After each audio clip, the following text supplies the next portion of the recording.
Oke, kembali lagi bersama saya Wildan Hairul Umam. Di sini kita akan melanjutkan atau ngobrol tentang Yayasan Aswan Timur yang sempat kita bahas bulan lalu. Saat ini kita sudah kedatangan narasumber yang datang langsung dari NTT. Kita undang spesial untuk kali ini.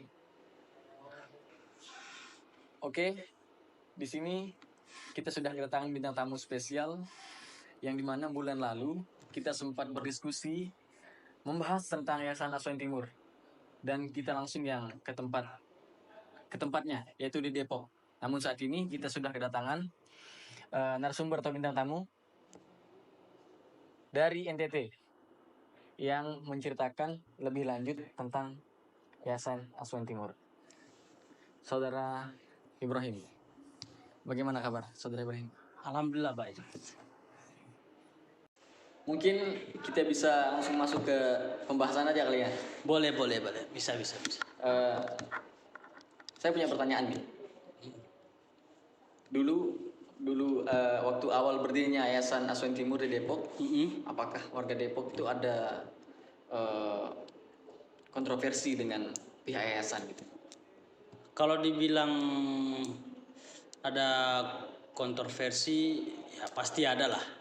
Yang namanya manusia kan. Karena pas waktu itu karena kita ada yang namanya sudah ramai beredar bahwasanya ada konflik Timur di yang sekarang sudah menjadi Timor Leste ini. Jadi mungkin mereka berpikir bahwasanya kita yang didatangkan dari Timor Leste ke sini, kita itu adalah salah satu orang komunis ya, kalau dibilang mah. Jadi kita juga dibilang kayak keturunan Hercules. Jadi anak-anak perusak lah. Takutnya mereka berpikir itu mereka terpengaruh, apalagi anak-anaknya mereka. Takutnya itu terpengaruh begitu. Jadi konfliknya itu sangat-sangat luar biasa ya. Kita dicap inilah, dicap itulah. Cuman ya mau gimana lagi ya. Namanya kita tinggal di kampung orang, tinggal di desa orangnya, jadi kita harus terima aja. Itu kan dulu kan? Itu dulu. Tapi sekarang bagaimana sekarang? Kalau sekarang ya alhamdulillah ya. Karena dengan seiring berjalannya waktu, jadi almarhum ya orang tua kita lah, orang tua di yayasan. Beliau itu sempat memberikan nasihat kepada kita bahwasanya setiap kali orang yang menjudge kita bahwasanya kita ini orang jahat ataupun orang yang mau menjahatkan kita, kita ini harus berbuat baik kepada mereka. Jangan sampai kita balas dengan kejahatan. Karena hasilnya itu bakalan bagus untuk kita ke depannya gitu. Jadi dengan begitu adanya itu ya mereka langsung respect karena ternyata pandangan mereka itu salah, bahwasanya orang-orang Timur ini keras lah apalah, karena mungkin mukanya itu kan sangar-sangar. Tapi perlu diketahui bahwasanya mukanya sangar tapi hatinya itu pasti Hello Kitty. Yang dulunya kebanyakan pandangan mereka itu ya kayak gitu. Orang NTT ini sangar. Sekarang ternyata orang NTT ini baik ya.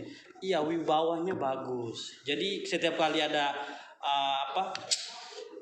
setiap kali ada kegiatan gotong royong, itu kita di sana itu kita saling membantu. Semisalkan gotong royong mungkin membersihkan jalan ataupun lingkungan setempat ataupun got itu kita bantu. Anak-anak itu semuanya harus turun, tidak ada yang di yayasan. Jadi semuanya mau perempuan mau laki-laki semuanya turun. Mungkin perempuan bantu buat kue, laki-laki bantu dalam segi tenaga lah. Gitu. Berarti jiwa sosial anak-anak NTT itu besar juga ya. Hasilnya bagus lah sampai sekarang gitu mungkin. Itu pertanyaan pertama. Sekarang beralih ke pertanyaan kedua. Oke.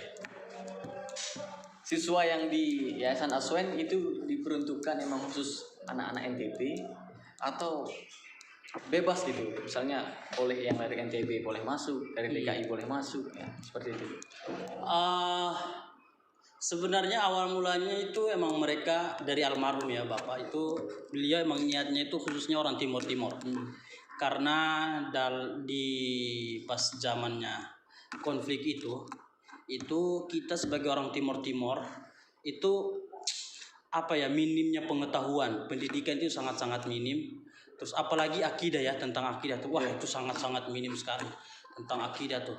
Kalau kita tidak dibawa dari situ ke Pulau Tanah Jawa, mungkin kayaknya Sekarang nggak tahu ya keadaannya nggak kayak tahu gimana. kayaknya Bismillah pun kayaknya nggak bisa baca kayaknya. Jadi alhamdulillah karena adanya almarhum jadi dibawa ke sini, jadi bagus lah untuk kita yang dari orang-orang timur. Awalnya dari situ. Cuman dengan seiring berjalannya waktu, ada senior kita yang sudah lulus dari yayasan. Itu dibawa mereka ke kampung survei. Awalnya surveinya di Timur-Timur, cuman mereka tes ini survei di bagian NTT. Survei di bagian NTT, lihat dari segala kehidupan penduduk di sana. Tahu-taunya ternyata mereka juga masih butuh. Jadi dibawalah anak NTT juga tuh.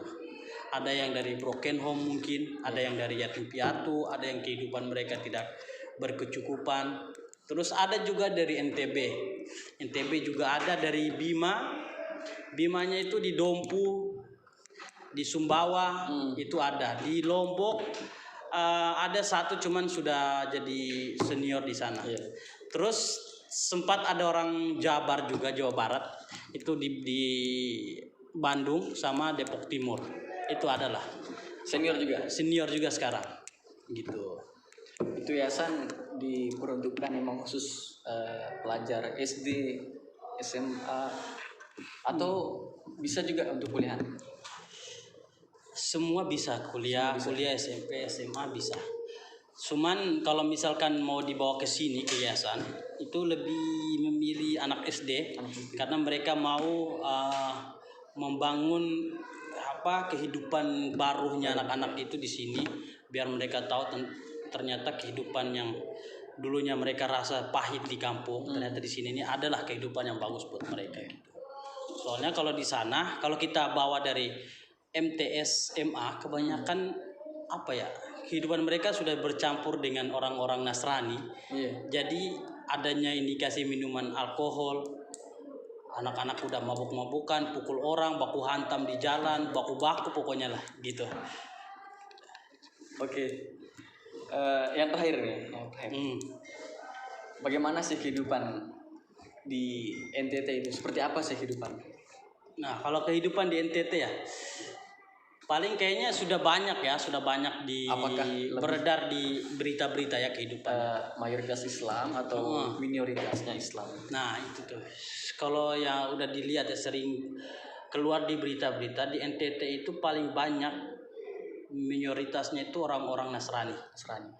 Minornya orang-orang Islam. Beda lagi dengan NTB. NTB itu mayoritas orang-orang Islam. Minornya orang-orang Nasrani. Jadi NTT itu karena emang minornya orang Islam, cuman ya bagusnya karena toleransinya mereka kuat. Ada di suatu tempat di NTT di Kepulauan Kupang, itu ibu kota provinsinya NTT. Itu mereka membangun masjid dengan gereja itu berhadapan itu tidak jauh berapa meter begitu. Jadi di situ mengenali orang bahwasanya ini adalah anak orang NTT, ini adalah toleransinya tuh kuat. Jadi jaga itu.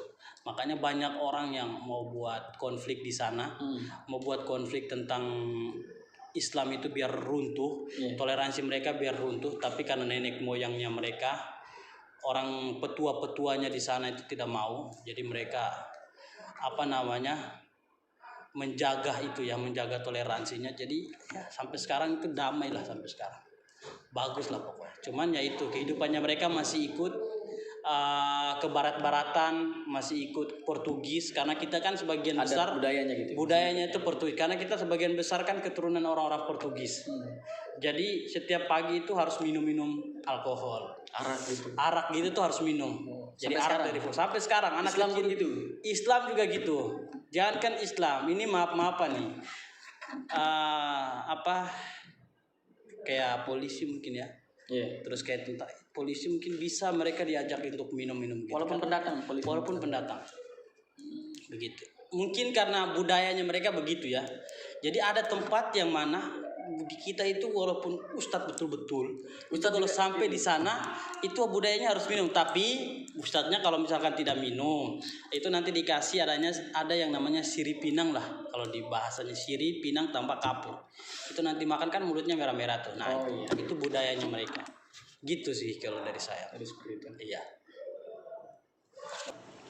Oke, terima kasih kakak atas kehadirannya di tempat ini. Ya, sama-sama. Mungkin di lain waktu kita bisa berjumpa lagi. Iya. Membahas Kalau tentang suatu lain halnya tentang Timur ya. Timur. Begitu, betul. Ya, semoga kita diberikan umur panjang ya biar kita bisa ketemu lagi. Saya juga terima kasih karena sudah diundang ke sini. Jadi di sini saya bisa menceritakan tentang bagaimana kehidupan ente. Sebenarnya masih banyak yang harus digali di sana ya. Banyak cerita yang menurut saya itu bagus banget diambil ya. Tapi nantilah kapan-kapan ya. Jadi untuk saudara-saudara yang ada di sana mungkin tetap stay. Kita bisa di lain waktu ada part selanjutnya gitu. Part selanjutnya betul. Jadi teman-teman, saudara-saudara tetap stay di video ini. Jangan pernah kemana-mana. See you next time. See you next video. Oke, terima kasih.